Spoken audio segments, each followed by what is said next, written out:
been a while, and straight to the point on the first step on identifying our limit question is that we need to know these three basic things. Is our limit question a polynomial function? Is it a polynomial function, or is it a trigonometric function or exponential function? Now, having identified these three, it will now give us an edge on how we are going to go to our next step. Now, we need to identify if this question is a polynomial question.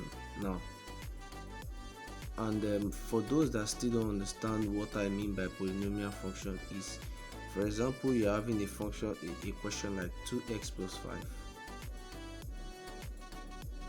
This 2x plus 5 is a polynomial question, and a polynomial is in a polynomial function.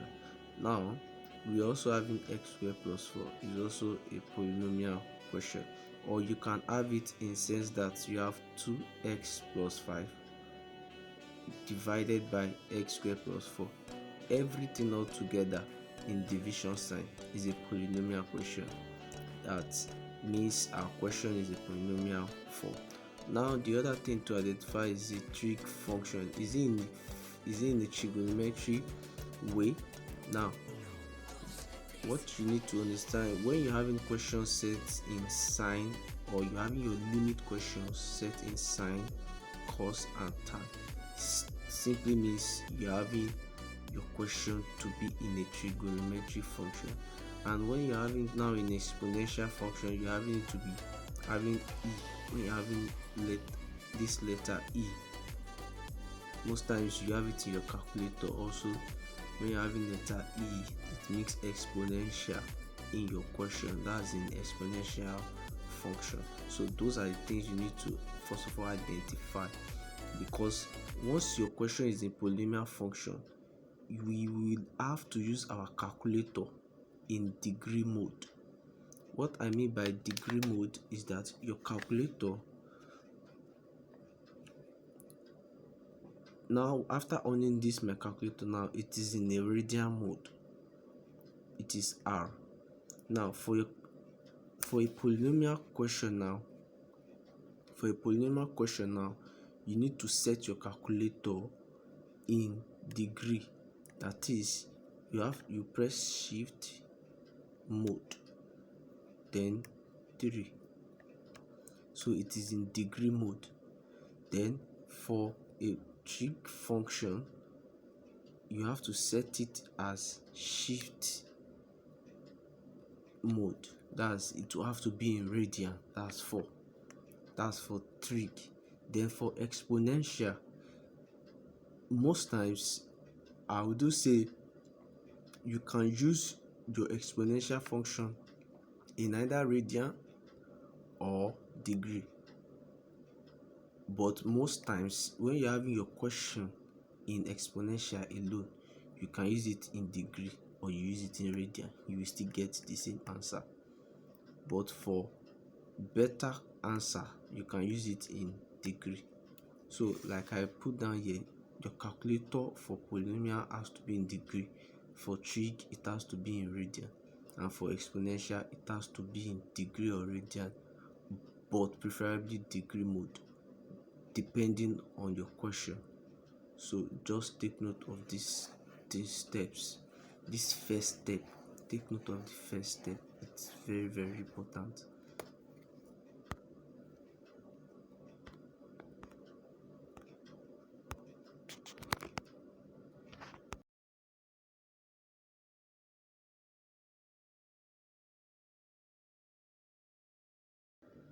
Now on your step 2, switching your calculator on, you have it on a standby mode degree.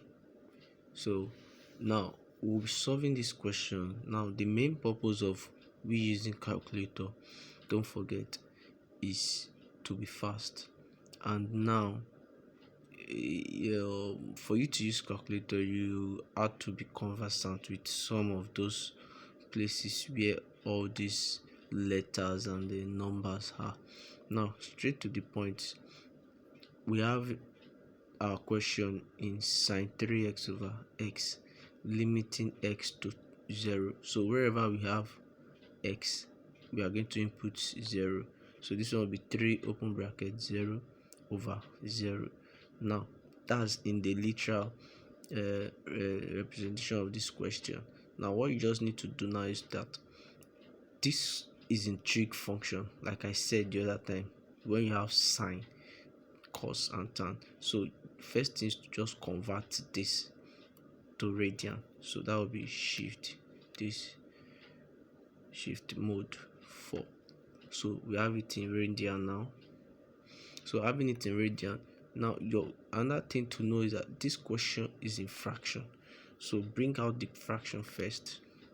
Yes, then now input your numerator and your denominator, which is sine 3 then alpha x. Then you now close this bracket. If you do not close your bracket, you'll be having error at the end of your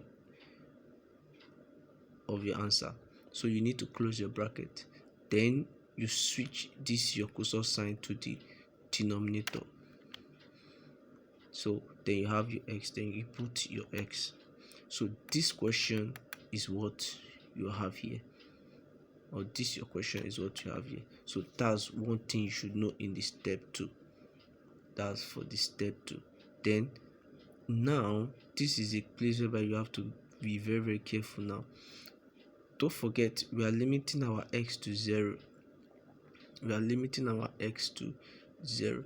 At this point here now, you make your limit, you either add 0.0000001 to your limit, or you subtract. Is either you add it or you subtract 0.0000001 to your limit. So we'll be looking at adding our 0.00. So now when you are done at this stage inputting your question, the next thing is now to make use of your limit. That is, you press solve, which is calc here. So it will ask you for your x, and our x here says 0. So if I add 0 that was given here to this, I'll be having my x now to be 0.000012345 6. Most times reasonably I just make use of number of zeros up to this base here, then I've had my 1. So after inputting this, you cannot press your equal to sign, then you get your final answer. After pressing this, you now get your final answer. So you have your final answer to be 3. Definitely this question. So now for the second question, if you look at the question very well, you will see that the question is in polynomial form, and then don't forget our mode is still in radian. We have to convert it. Then we input our question.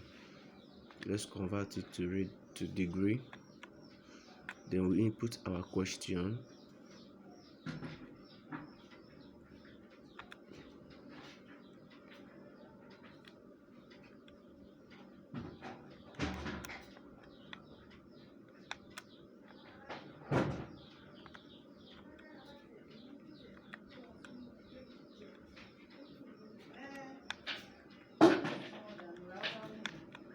Question now. Then the next thing is to press your solve. Then solve. You input your limit. Like I said, your limit is 1, so you have to add 0.00. So that will be 1.0000001. So you have 1.0000000 1 reasonably and make use of the lower distance here, then you press your answer. So your answer is in decimal here now. So take note, for your answer to be in decimal here now, for your answer to be 0.215, definitely your option A or option B or option C or option D, one of it will surely give you this. So you will see that in the option, in this third question, that's question C. So we are going to solve that in question C. You will get to see that now. So without wasting much time, like I said, the main purpose of this question is to be able to solve your objective question fast. And our third question here now is giving us option, and is in two things, is in trig, and it's having its limits in pi. Now what you need to know here is that first of all, convert it to radian. That's 4. So it's in radian now. Having it in radian, another thing for you to know is that you input your question. Now before you input your question, what is pi over 4? You need to know pi over 4. What is pi over 4? What is pi over 4? For you to get pi over 4, you need to change it. Well, you can still leave it this way. Pi over 4, that's shift over 4. Yes, it's giving me in radian because I've changed it, so it's giving me pi. So to get that, you just press your SD. So my pi over 4 initially, my pi over 4 is 0.785. So if I add 0.00001 to this, it's going to give me an insignificant, it's still going to be long depending on the number of places I add the 1. So let's just take note, like we have 0.785 391. Let's just, this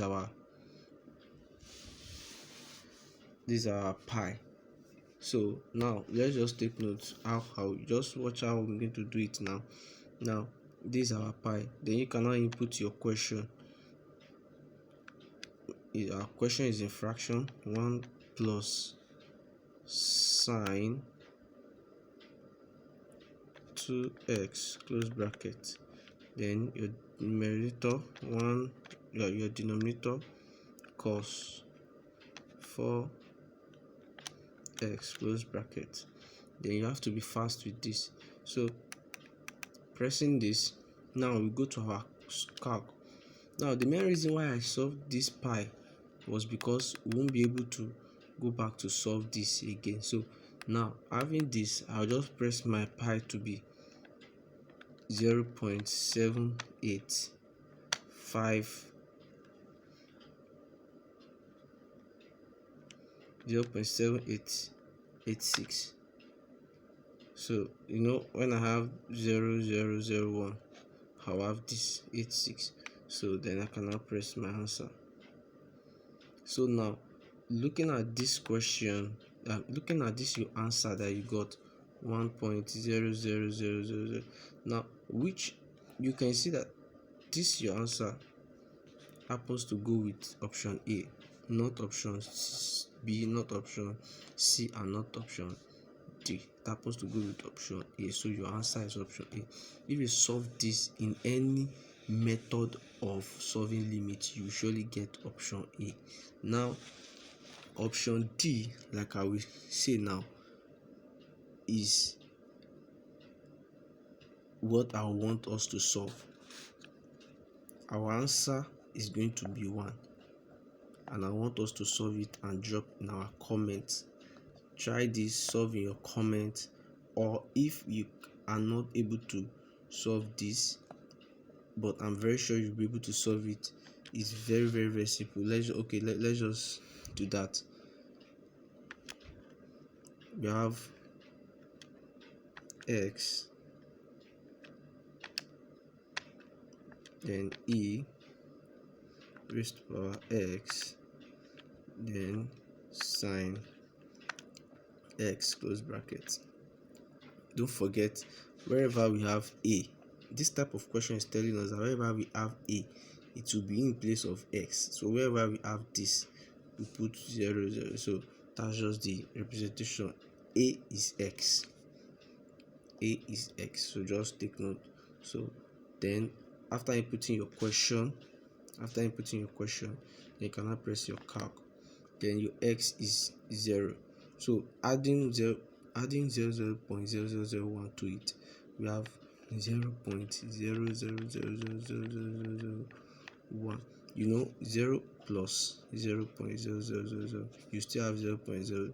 So that's just the analogy about it. So then when you press this, I didn't change my radian because I'm having trig and I'm also having this. That was the main reason why I said you can use exponential in radian or use exponential in degree, but because sine is there, you have to use it in radian. So you cannot press your answer. So you have your answer to be 1.00. So your answer for this is 1.00. So take note, I will drop a question. I will drop my phone number and I will drop a question in which I'll drop a link in which you'll be able to download objective questions to limit. Try them and reach back to me through the link I'm going to drop in the comment box. Thank you very much, and try as much examples in that link. Familiarize yourself with all the points in your questions and in your calculator, the cube root, the numbers, the exponential, the sine, the tan, wherever they are. Just familiarize yourself, and whatsoever question that comes your way, you have to be fast and you tackle it. Thank you.